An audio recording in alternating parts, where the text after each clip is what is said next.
Aujourd'hui, nous allons aborder un thème passionnant, un thème vraiment intéressant. Nous allons parler de l'acquisition des hectares en Afrique. LM Investi, bonjour. Parlons donc de l'acquisition des hectares en Afrique. Un thème passionnant, un thème que nous avons déjà développé, abordé. D'ailleurs, vous pouvez retrouver en ligne une vidéo qui traite de ce thème. Mais comme le thème est intéressant, passionnant, nous avons décidé de revenir avec des aspects beaucoup plus élaborés. Ce thème est passionnant, l'acquisition des hectares en Afrique par les Africains. Alors, nous allons, dans cette vidéo, parler justement de la nécessité pour les Africains d'acquérir des hectares. Dans les prochaines vidéos, nous parlerons des avantages que cela présente. Et cela va nous permettre de démontrer qu'il n'est pas beaucoup plus cher, il n'est pas beaucoup plus compliqué d'acquérir des hectares en Afrique si vous achetez de simples terrains. Ça, nous en parlerons dans les prochaines vidéos. Donc, premier point qui nous concerne, qui va nous concerner aujourd'hui, c'est pourquoi est-il nécessaire pour les Africains d'acquérir des hectares? Nous allons tenter de répondre à cette question. Quand on regarde ce qui se passe dans d'autres continents, on se rend compte que les terres dans ces continents appartiennent aux nationaux, aux personnes qui vivent sur place. Donc, cette même logique est valable pour les Africains. C'est-à-dire, les terres africaines doivent appartenir aux Africains. Mais on constate également que par rapport à l'Afrique, justement, l'Afrique présente pas mal d'avantages naturels. L'Afrique, à elle seule, détient plus de 30% de ressources naturelles de notre planète. L'Afrique, à elle seule, détient plus de 60% de terres cultivables de notre planète. Et donc, cela est un vrai avantage pour les Africains, pour l'Afrique. Quand on regarde ce qui se passe dans d'autres continents, on se rend compte qu'il y a, non seulement il y a une pénurie de terres cultivables, c'est-à-dire dans les autres continents, les terres cultivables ont été utilisées pour faire une culture vraiment gigantesque, pour nourrir justement ces populations, mais en même temps, on constate une augmentation de population dans ces continents, c'est-à-dire une pénurie de terres cultivables et une augmentation de population. Donc, il est clair qu'il est nécessaire pour ces continents d'aller chercher des débouchés, d'aller chercher des terres cultivables pour cultiver et nourrir leur population. Alors,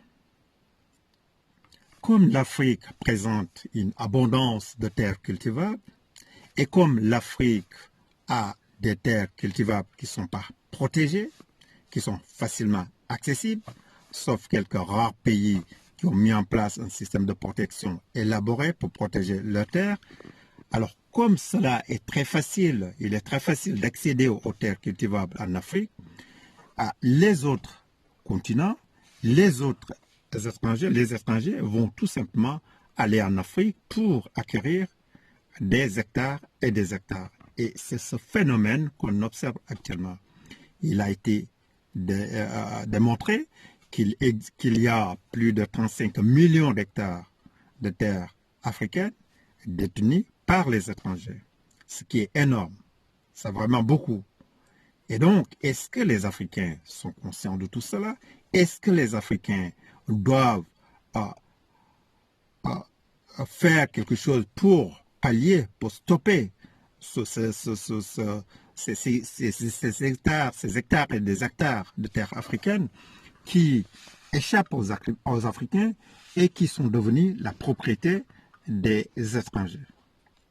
C'est pourquoi je trouve qu'il est nécessaire pour les Africains d'acquérir les hectares et des hectares, ne serait-ce que pour préserver le patrimoine foncier africain. Donc, c'est pourquoi les Africains qui se trouvent dans des pays respectifs, c'est-à-dire en Afrique, les Africains de la diaspora qui sont un peu partout dans le monde, les afro-descendants doivent acheter massivement les hectares en Afrique, rien que pour préserver le patrimoine foncier africain. On sait très bien que si les Africains ne le font pas, les terres africaines vont devenir une propriété des étrangers. Et on sait très bien également que celui qui est propriétaire de la terre est également propriétaire du sous-sol. Autrement dit, même les ressources naturelles en Afrique seront une propriété des étrangers. C'est pourquoi il est nécessaire, c'est une nécessité pour les Africains d'aller acheter massivement des terres, des hectares en Afrique. Et cela est très facile. Renseignez-vous, cela est très facile et cela n'est pas plus cher que si vous investissez dans d'autres domaines. Écoutez, si cette vidéo vous a plu, je vous propose tout simplement de la partager autour de vous. Et si vous avez des questions, des suggestions, écoutez, elles sont les bienvenues. Je vous demande tout simplement de vous abonner pour recevoir les prochaines vidéos. Et envoyez-nous vos commentaires si vous en êtes, si vous le souhaitez. Et suivez les prochaines vidéos parce que nous allons parler de comment il est facile, il est accessible, il est simple de pouvoir acquérir des hectares en Afrique pour justement que les terres africaines appartiennent aux Africains. Écoutez, je vous remercie et je vous dis à très bientôt.